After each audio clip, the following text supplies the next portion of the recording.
আজকে ৪ঠা জানুয়ারি ২০২৪ সৈকত তলাপাত্রের ৫টা মামলা মোট কোর্টে উঠেছিল। এর মধ্যে এডিনগর পিএস কেস নাম্বার 57, যেটার অভিযোগকারিণী হচ্ছেন Monika Das Datta, deputy mayor, Agartala municipal corporation. তো সেই মামলাটাতে সৈকত তলাপাত্রের জামিনের আবেদন খারিজ হয়ে গেছে এবং আগামী 17ই জানুয়ারি পর্যন্ত তাকে জেল হেফাজতে রাখার জন্য নির্দেশ দেওয়া হয়েছে। এছাড়া আরেকটা মামলা ছিল West Agartala PS case number 185। এটা মহিলা কমিশনের চেয়ারপারসন শ্রীমতী ঝর্ণা দেববর্মন করেছিলেন। তো সেই মামলাটাতেও সৈকত তলাপাত্রের জামিনের আর্জি খারিজ হয়ে গেছে এবং আগামী 17ই জানুয়ারি পর্যন্ত তাকে জেল হেফাজতে রাখার নির্দেশ দেওয়া হয়েছে। এছাড়া আরেকটা মামলা ছিল ওয়েস্ট আগরতলা 190, যেটা প্রদ্যোৎ কিশোর মাণিক্য উনি করেছিলেন।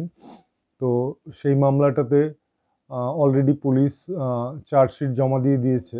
চার্জশিট জমা দেওয়াতে সৈকত তলাপাত্রের জামিনের আর্জি খারিজ হয়ে গেছে এবং ফেব্রুয়ারির 7 তারিখ পর্যন্ত তাকে জেল হেফাজতে রাখার নির্দেশ দেওয়া হয়েছে। তো এই 3টে মামলাই উঠেছিল স্পেশাল কোর্ট শ্রী শুভাশিস শর্মা রায়, যিনি আমাদের ডিস্ট্রিক্ট অ্যান্ড সেশন জাজ, ওনার কোর্টে। আর 2টো মামলা উঠেছিল সিজেএম শ্রী সৈকত দাস, উনার কোর্টে। তো এর মধ্যে ওয়েস্ট আগরতলা পিএস 115, যেটা অরিন্দম নাথ, আমাদের প্রাক্তন পুলিশ আধিকারিক, উনি করেছিলেন।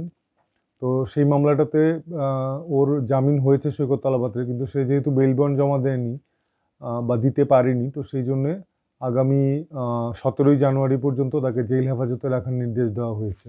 এছাড়া আরেকটা মামলা হচ্ছে ইস্ট আগরতলা 39।